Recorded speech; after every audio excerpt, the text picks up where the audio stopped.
Welcome to the Skeptic Zone, the podcast from Australia for science and reason.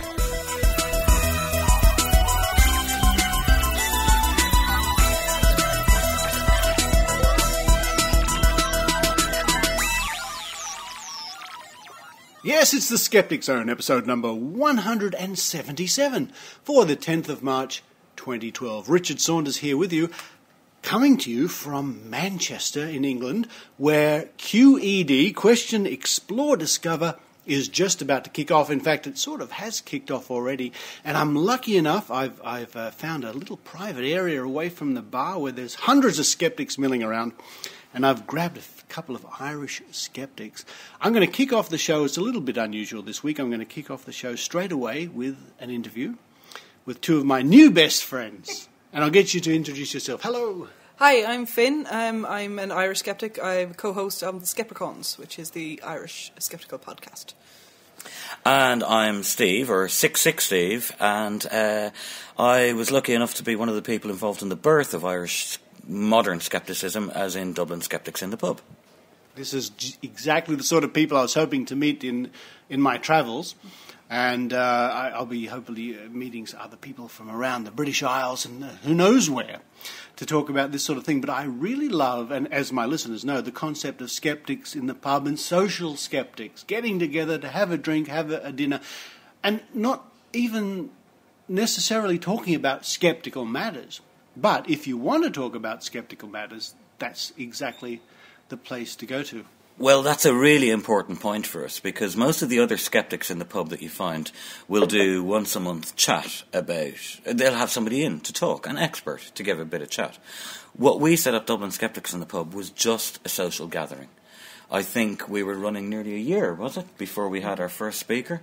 And it was mainly just to have like-minded people to share ideas and be able to speak freely. And Ireland being a tiny nation of only 6 million people, to find rational people is quite a bit of a dig. So it was nice to have folks that you could just sit down, have a drink and a chat with, yeah.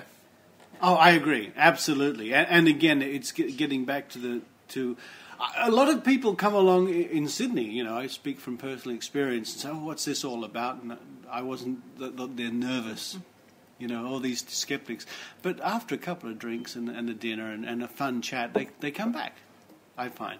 Yes, no, I think that's the thing. In Dublin, we have it in a lovely little pub called the Lord Edward, which is a proper old man's pub. A proper old man's pub. Oh, that's a TM, yeah.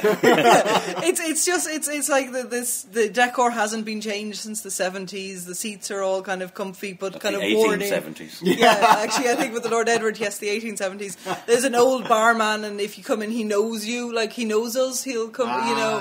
As soon as you walk in the door, your pint is on the pull. Oh, I like that. Yeah, and there's a fire, and they do proper old-fashioned food. You know, you get a stew if you want. You know, it's really good. And then they also do a really bad lasagna. I love the place, but the lasagna is terrible. But I want to go. It sounds great. It's brilliant, and the bread and butter pudding is divine. But and it started off. I think we took over maybe two or three small tables, and then the last one we were at in there, I think we'd taken over pretty much the entire room. So you kind of have to get in there. We get in there around 6 o'clock in the evening, and nobody's in there. We can spread over. How nice is that? Yeah, it's great. How good. Oh, it's good, and we all drink, so they don't. The pub don't mind us taking over because, you know, we spend the money, so they're pretty. My only bad feeling about that, the reason we chose the Lord Edward was because back in the 80s and 90s, when there was an Irish Science Fiction Association, they used to meet there. And it was just a cosy pub to be in. Right. But it's got a very narrow stairwell. So my only bad feeling about it is it's not quite as accessible for wheelchair users and that sort of stuff. Yeah, if we get people along with mobility needs like that, it is a little bit embarrassing for them because we have to carry them up the stairs. But apart from that, it's right opposite Christchurch Cathedral, one of the most beautiful buildings in Dublin. And you look at it through lead-paned windows. And this just gives you an ambience of we're comfy, we're all together. A very comfortable place. It is a very, it's a very, It's one of those cases where Skeptics in the Pub really does depend on the pub that you're in. You couldn't get the same ambience being in a different pub. That's wow! I'm carried away. As you talk about it, I can sort of visualise And do you all drink Guinness, or is that just? No, I don't drink Guinness. No, you don't. Oh dear. No. Guinness is too heavy. It's a very heavy drink. I don't drink a huge amount anyway, but wine is my poison. But they're very good. They look after us well. Yeah. But the other thing is, this probably won't mean much to most of your listeners, except for the Irish and English ones. But you can't smoke in pubs in Ireland nowadays. You can't smoke in pubs in Australia. Right. Yeah. But what we do have is directly across the road from the pub, there's an art gallery with big glass windows. So when you go out for a cigarette, there's some eye candy to be had. But as I say, what really brought us together was the socialising aspect of it. Yeah. And I was very surprised when we first started off that it wasn't just Irish folk coming along. We were getting expat Kiwis and Aussies and Canadians and that coming along. A lot of Germans. Lithuanians, a lot of, there's a huge expat community in Dublin because we had net immigration for about 10 years and now, unfortunately, net emigration. But our population went up by 500,000 in the last 10 years from immigrants, mostly coming from Eastern Europe. So, there's a huge amount of people who come to our. There's some from Russia. There's some. There's a lot of foreign people in our skeptical group. It's really good. And the one thing a lot of people don't know about Ireland is that if you're like myself, I don't live in Dublin. I live down the very middle of Ireland in Portlaoise, which is the county of Laois is landlocked, and we are far away from most rational thought. There's still a wall in my town with a 20-foot-long ad for a spinologist or spinologist. Spinologist, yeah. I think he's a spinologist, to be honest. I didn't even know these things existed. But you see all of these things, people advertising all the hokum and the acupuncture and the ear candling and that sort of stuff. Now, I can't go into any of the pubs in my village and talk to people about this because it's a small community and they're going to look at you as the freak and then you get ostracised. But to have a big gathering only an hour away on the bus is a really important thing. It gives you that release once a month. Well, I guess it wouldn't take long to get anywhere in Ireland, would it? Really? No, it's really... particularly seeing as they upgraded the motorway network very recently with... thanks to the EU and their money. Cork to Dublin is a 4-hour drive. Yeah, but it used to be 6. Does Ireland use the euro? Yes, we use the euro. Right, okay. Yeah. Yes, right. I refuse to call it a euro, by the way. My little personal bugbear, they can steal our currency, but they can't steal the language. If I'm going to read James Joyce and he's talking about pounds and pence, I still want to be thinking in pounds and pence. So they might call it the euro, but I'm not going to call it that. Are you metric in the road and stuff? Yes, oh, yes. Or kilometres, Okay, right, well, we've been metric in Australia since 1973. I think in Canada's metric. And I know it's strange for our American listeners because when I go to visit my friends and family in America and in conferences, it's back to imperial. Well, what I find very strange is when you're driving across the border into Belfast, up north, you're going at 120 kilometres an hour, and then it's 100 miles an hour, or not 100, but it's 100 kilometres an hour, which is 60 miles an hour. But when they change down to 60, you find yourself going at 60 kilometres an hour because your brain is still thinking in kilometres. You're going, why is it so slow? This road is really good. I don't understand why I have to go this speed. But it's really context again, isn't it? If I am driving, I'll be thinking in kilometres. Yeah. If I'm looking at distance and that, I'll be thinking kilometres. Yeah. But if I'm working on a carpentry project, I'll still be thinking feet and inches. Yeah. It's in Australia too. People, especially of my generation, I can't really think in pounds and stone for weight. I think in kilos. What's 0.68 metres? No, does that mean anything to you? A little. Or how tall are you? But would you say you're 100 and... Well, this is it. You see, if asked, I'll say I'm 6'1". Exactly. Yeah, I say I'm 5'8". Yeah, I have no idea. And I think that's roughly, and my listeners will probably run to their calculators, about 186 or something in that general area. But no, I'm 6'1". I'm not, in metric. It's strange. I'm 72 kilos. Right, that I understand, yeah. But what am I in pounds and stones? Well, actually, I know stones more. I'm around 10 to 11 stone or whatever, but the Americans talk in I'm 148 pounds, and you're going, is yeah. that 10 stone? Well, I wouldn't ask you, Finn. I wouldn't. I wouldn't tell you. She's a lithe young lady. She's listeners, lithe if as a only you feather. could see her. Yeah. That's right. I am curvaceous. You know, I'm not going to edit that. That's going out to the wide world. But let's get back to sort of brass tacks, and so I don't think about your curvaceousness. Sorry. They've both gone red, listeners. I swear. Cheers. Blame alcohol. Cheers. Thank you. Dear folks, Cheers. your interviewer is sweating and blushing. Let's talk about why you're here. And not because you bought a ticket and came to QED. Why are you a skeptic? I've largely in rebellion to my father. I know that sounds terrible, but when you're a teenager and you're defining yourself, you tend to define yourself against other things. And me and my father are incredibly similar. We have pretty much identical personalities, which means that if he says black, I'm bound to say white, if you know what I mean, because he's wrong, obviously. Obviously right. So my dad is a little bit into his woo. He means well. He genuinely believes it, which is and he acknowledges that I don't, if you know what I mean. But I think when I was forming my opinions of things, because he believed in, magic. Sean, what's his name? Who used to do the Meath? He used to coach the Meath football team. I wouldn't know, Sean. sir. No. He was big into homeopathy. Okay, and I think our drinking, listeners can understand. Yeah. And so my dad would have brought me to him when I was sick, and I was, So as a result of that, I was anti-homeopathy. Not for any logical reason. It was just because my dad was into it, so therefore I couldn't be. Pure rebellion. pure rebellion. And then I used to be very Catholic. I used to read at mass. I used to do. I appeared in the Easter ceremonies on TV. If you know what I mean. I was very. I really was not pretty Catholic in a kind of like a believing everything in the Bible, because most Catholics don't. But this is your how you were brought up. Yeah, I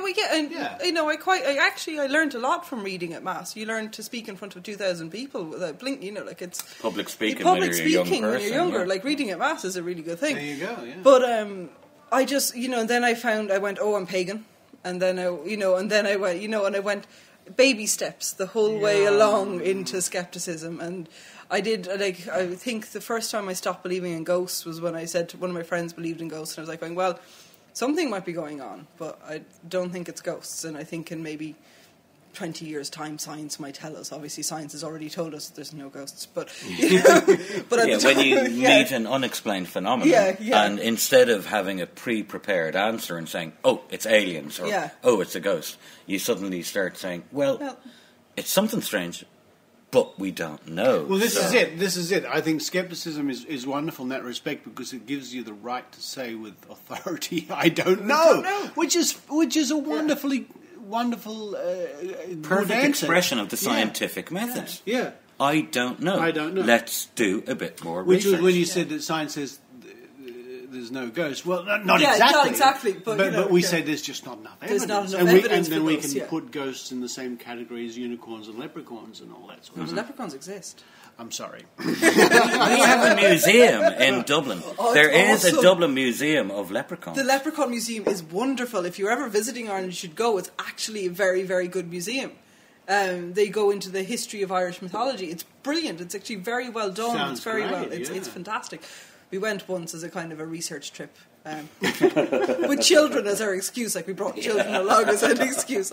But they've got old memorabilia from old cartoons. I think there's a Superman comic book with leprechauns. Oh, probably. I mean, something and it's fascinating. It's a really good museum. There is dare I say, the Disney, the Hollywood leprechaun image, Darby the cartoon. Darby O'Gill, which we're going to be watching next week. The tiny little, this yay high with the big green hat and all that sort of stuff. I don't know.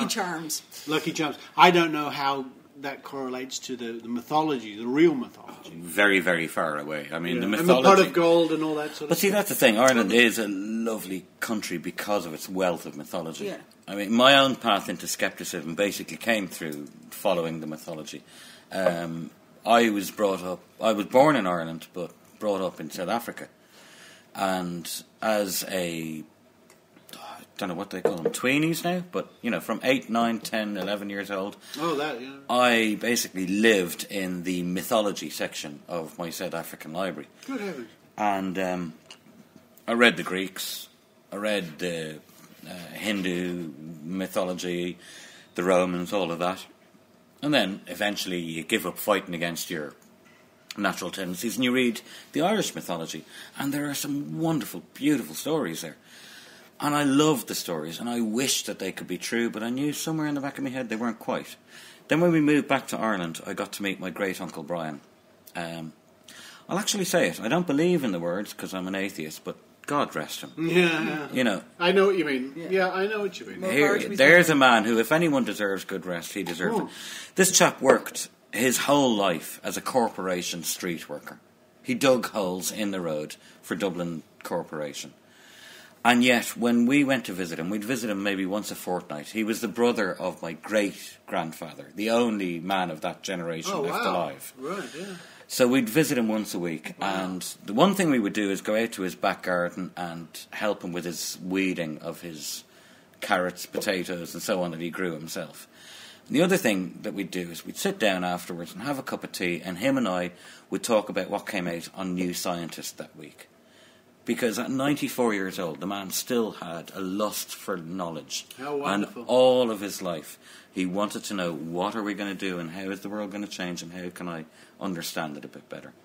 And he was the man who made me question all the beliefs that I had beforehand. And obviously, as a teenager, I went through the dance with paganism that you do.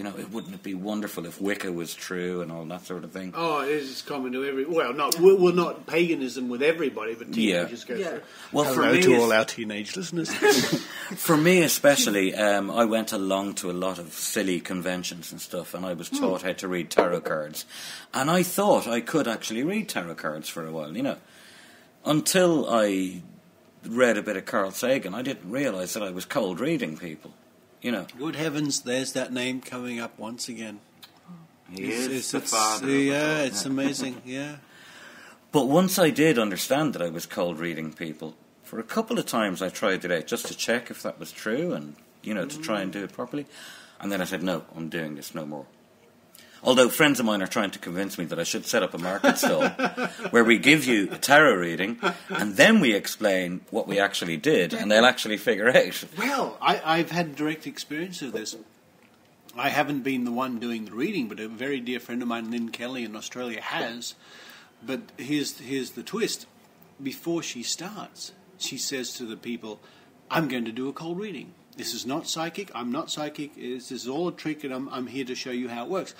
And this is mentalism in the way that Darren Brown does mentalism. Yeah, right? Yeah. It's or a good friend of mine I know, Ian Rowland, who's a British mentalist. But she has, and if she's still doing it now, I'm not terribly sure. But when she did it, she had people saying afterwards, "When can I have a private reading? And I'll pay you." Even though she told them up front. Yeah, that's how powerful. A good cold reader. Incredible. There is one in Dublin. He's a guy called E.P. Christian.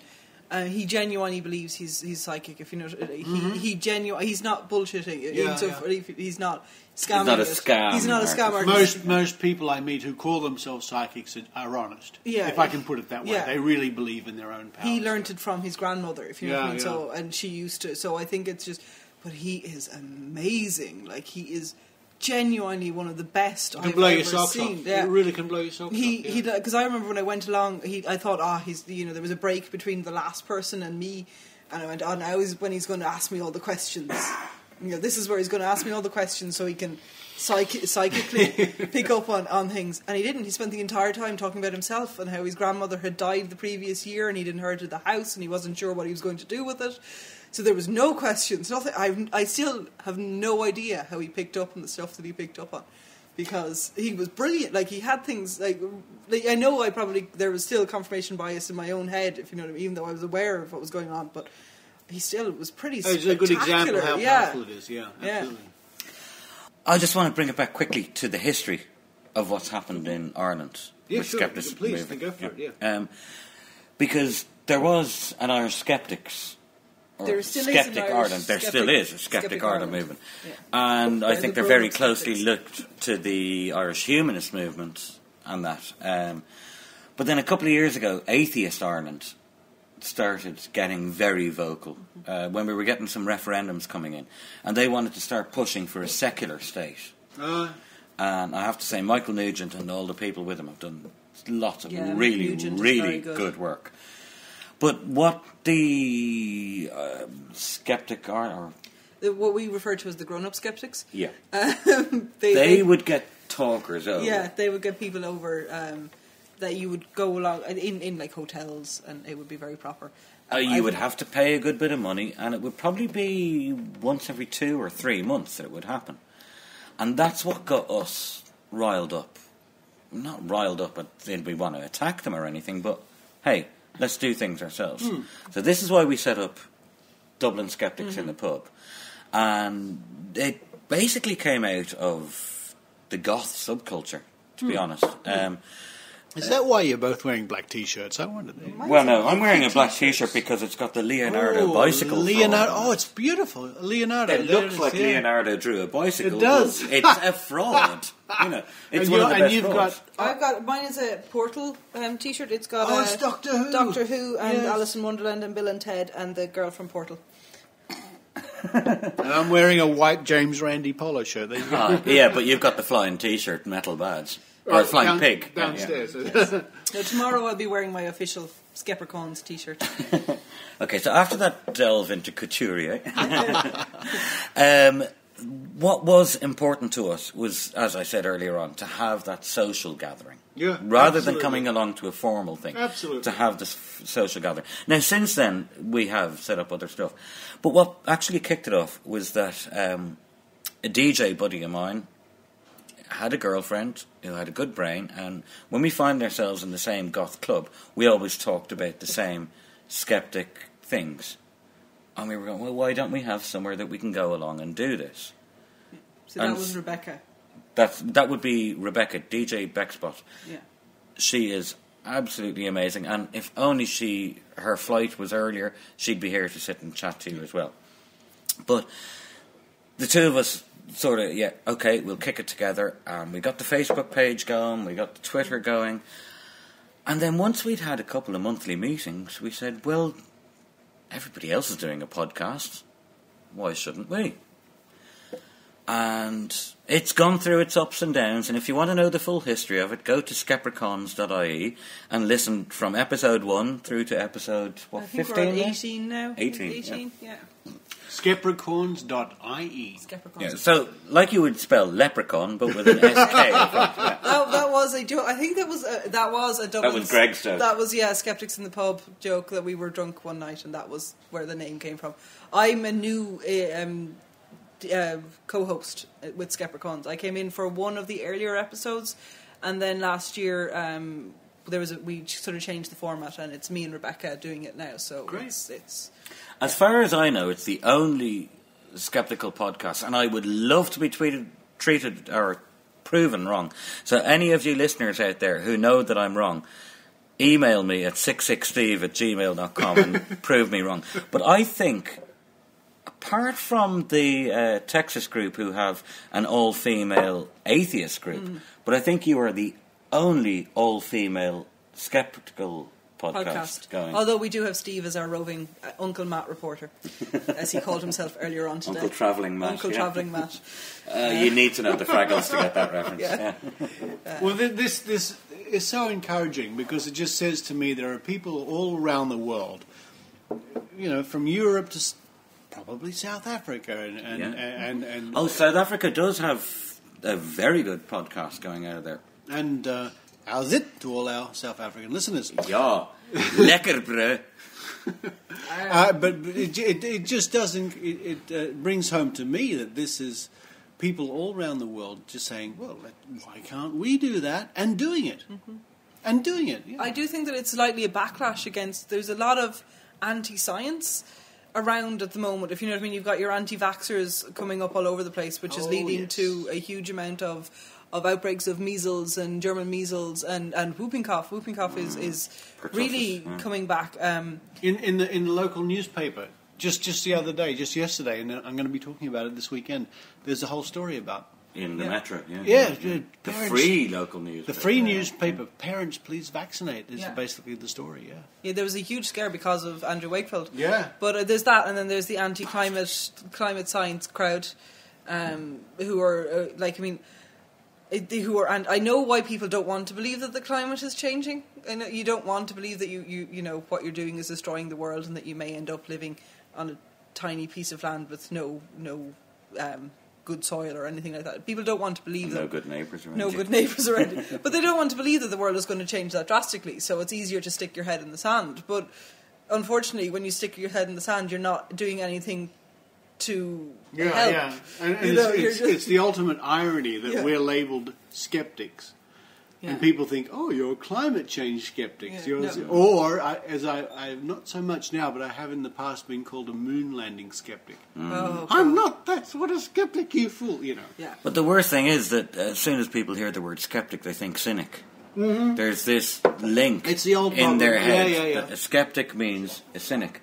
When actually, as we all know... Listen, hello, there's some delegates from the conference. Hello, come on. Obviously from the convention. Come and join us. Come and join us. We're recording a podcast, so beware what you say. Well, we're nipping out. I've run out of money. Okay. If you go out there, there's the stairs, and you can work it that way. Thank you very much. All right. We'll see you at the conference tomorrow. See you in the talk in the morning, guys.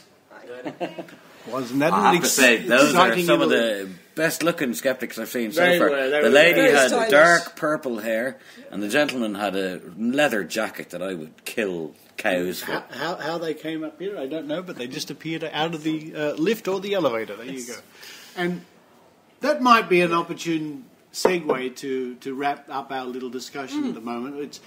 But I get back to the core point, and why I was very keen to chat to you, was to keep encouraging my listeners from around the world, no matter where you are. If there is no skeptics in the pub, then you be the one to make one. Because your experience speaks volumes. It's only good, isn't it? Yeah, it's really, really easy to do. I am the most ineffectual fecker there is going. I'm not going to lie, he really is. But all you have to do is find one or two people who agree with you, and is that right, Ted? Go on, you will. No, Bigara. Well, you see, I mean, you're going to find my T-shirts over the weekend. We have come up with some of the best feckin' logos ever. Yeah. Go on, give them the best one. If you want to be sure, you've got to be. You've got to be sure to be sure. But the thing is, I do say that. I say, like, I'm going to do this twice just to be sure to be sure. Are you sure? Yeah, I'm sure to when be sure. When I saw him at the desk earlier, I went up and patted him on my back and said, is it yourself? Exactly. But no, honestly, I don't care if you're 16 or 65. I don't care whether you live in the middle of a city or in the middle of the wilderness. There are people who think the same around you. Absolutely. Now, you're very lucky. If you're listening to this, you obviously have internet access anyway. So get on to internet and just look for people in your area and talk to people. Yeah. It's very easy to talk to people through the screen. Yes. And then you might just bump into them, and you might just have an evening where you just... If there's only 5 of you... It doesn't matter. And you can actually talk about homeopathy without being smacked down for saying that it's silly. Yeah. And if you do happen to found a Skeptics in the pub, no matter where you are in the world, let me know. Let the Skeptic Zone know, and we will let your city know via this podcast. Well, wow, what a pleasure it's been to talk to you both. Finn, wonderful to meet you for the first time, of course. Yes, it's wonderful to meet you too. It's been good. Thank you very much. 6'6" Steve. Yeah, 6'6" Steve, or as we like to say, sick. Steve. Yes. Actually, I am Ickle on Twitter. If it's ICKLE_TAYTO. If you want to follow me on Twitter, I am generally pleasant. You know what? I do want to follow you on Twitter. But right now, listeners, what I'll do is I'll take you straight from the wonderful land of Ireland back here to Manchester and my interview with Janis Callister from the Manchester Skeptics in the Pub.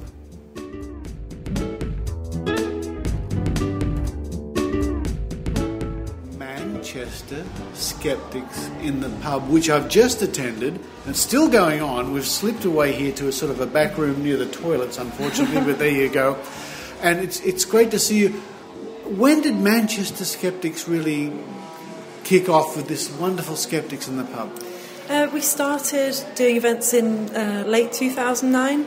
There was a couple of guys, Gavin and Alex, who are still involved in the committee, who they started Stockport Skeptics, and they decided that I think some people at Merseyside actually convinced them that Manchester needed a Skeptics, because obviously I heard that, yes. So Manchester and Stockport are very close to each other, but Manchester serves, I suppose, more of the city, because we're actually Greater Manchester Skeptics, so the idea is that it serves a larger area. Oh, right. Okay, I understand. And it's a fun venue, I must say. It's sort of a downstairs here in this pub with a very strange room full of 60s sci-fi memorabilia. There are Daleks, there are Star Trek things. It's pretty weird, but it sort of works, I think. It's very nice. Yeah, we absolutely love it here. I mean, actually, it's kind of inspired us. The pub is called It's TV21. TV21, yeah.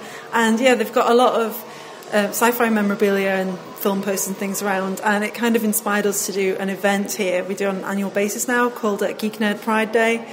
So we have like a fancy dress costume and a Geek Nerd Pride quiz. So it's not just skepticism; it's kind of all the things that people might be interested in, like from sci-fi to maths. It doesn't matter. It's wide-ranging, and people come as all kinds of things, whether it's a sci-fi character or their favourite scientist or somebody who's been in skeptical news or that kind of thing, and that's so much fun. We love it. That's fantastic, because I must say I've really enjoyed tonight. You've had a speaker talking about the Brzezinski controversy, the clinic, the cancer clinic in the United States, but the evening is going on and on and on, and the questions are still going in there. People are really interested in getting very passionate about the topic tonight. Do you find that's normally the case with the speakers you have here in Manchester? Yeah, I'd say that's pretty typical. I always say at the beginning, for people who've not been before, that we have a break, and obviously we live in the city centre and not everyone can hang around, but if you possibly can, for me the best part of the evening is the Q&A. It's absolutely brilliant. There's so many questions, and the speaker's always really receptive. I don't know, there's something about having that kind of open forum for discussion, it brings something extra. So we just usually carry on for as long as I said at the beginning, the speaker can keep standing or if people have questions. And even after that, it tends to carry on upstairs in the bar. I think it's a great idea. You have the speaker giving the talk for 40 minutes or an hour or whatever it is.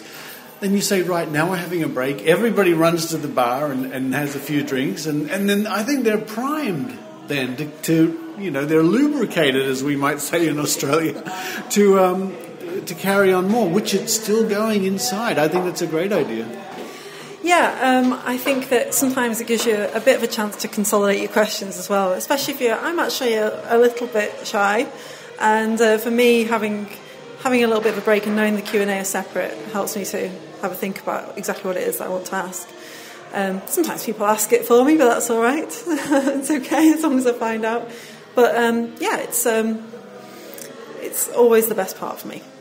And to me, it's such a pleasure to visit another Skeptics in the Pub. I've been to Skeptics in the Pub in Sydney, in Melbourne, in Canberra, in Edinburgh, indeed, and now in Manchester. And every time I go to a different part of the world or a different Skeptics in the Pub, I don't know, it really recharges the batteries, I think. Have you had the chance to go to other Skeptics in the Pub? Actually, I started by going, my very first Skeptics in the Pub that I went to was in Merseyside. So they had an event there which was, I think their original speaker had cancelled, so they had 4 speakers that night, and it was like short talks. It's actually a really good introduction to skepticism. So instead of having this, they usually have this format too. I think a lot of places do, of having the long talk followed by a break and then drinks. So I've been to quite a few of those, and that's it so far. I'm planning to go and go on a road trip if I can line some up. I'd love to go to Birmingham, because they seem to pull a really good crowd, and they're always really active on the internet. It's interesting to listen to. They have a podcast as well where they interview their speakers, and they're always really, really interesting interviews. So it's quite inspiring to listen to. Well, every time I go to a new Skeptics in the Pub, I'm always inspired myself to tell my listeners, wherever you are in the world, if there's not a Skeptics in the Pub in your city, well, be the one that kicks it off, that really does it.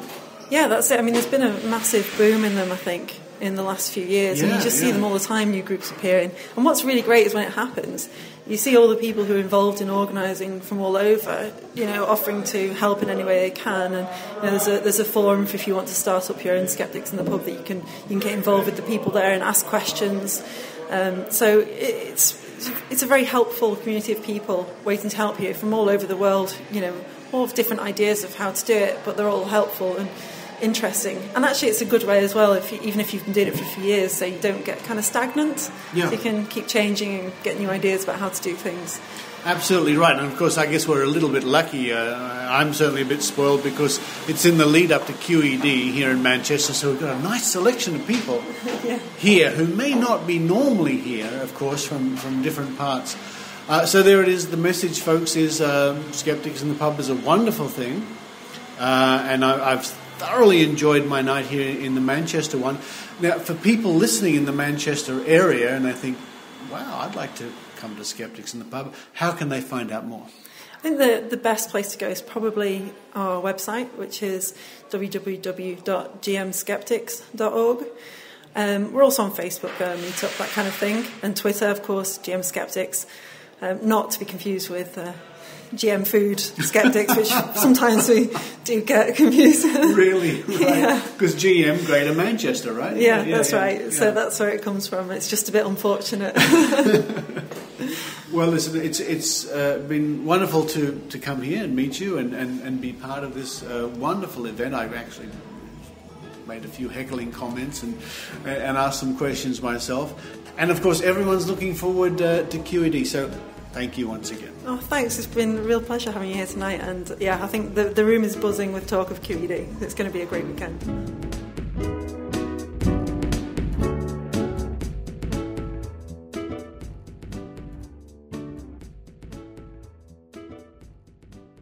Congratulations, Brian Dunning, on over 897,000 shows of Skeptoid. Everybody's favourite show to shake their fist at and go, "You bastard, Dunning!" Greetings from Maynard here, from Maynard's Malays, the Skeptic Zone, and ABC Australia. We wish we were as quarter as good as you, and we wish we had that Roger Ramjet jaw of yours. God, we're jealous. Hooray! It's Skeptoid's birthday. I'm not Brian Dunning from Skeptoid.com, and frankly, I couldn't be happier. Give generously. Skeptoid is made from the tears and the sweat and sweatshop people that he's got these people over in Jamaica.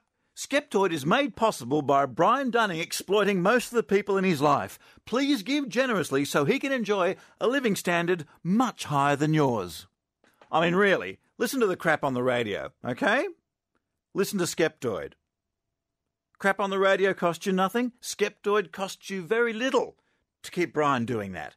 So what do you want? More crap on the radio or more Brian Dunning? I say more Brian Dunning. Too much Brian Dunning is never enough. I want my Brian Dunning now. And with ice in a tall glass. That's not opinion.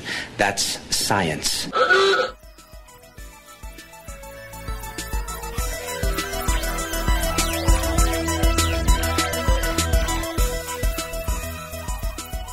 Well, thank you for listening to the Skeptic Zone. I'm still here at QED. Question, explore, discover here in Manchester. And Finn is still with me and Steve's still, and they're laughing at me. No, we're not. Honest. No, okay. Yeah, we are laughing. We're not laughing at you. We're laughing with you. No, I'm laughing at you. I'm glad to hear that. And thank you for listening again. Over the coming weeks, lots of interviews from the guests and participants here at QED in Manchester. But for now, for this week, it's Richard Saunders signing off, and cheers. Cheers. Cheers. Sláinte. Yes, from Manchester, England. What? Sláinte. It's the Irish for good The health. Irish word for health. You've been listening to the Skeptic Zone. Visit our website at www.skepticzone.tv for comments, contacts, and extra video reports.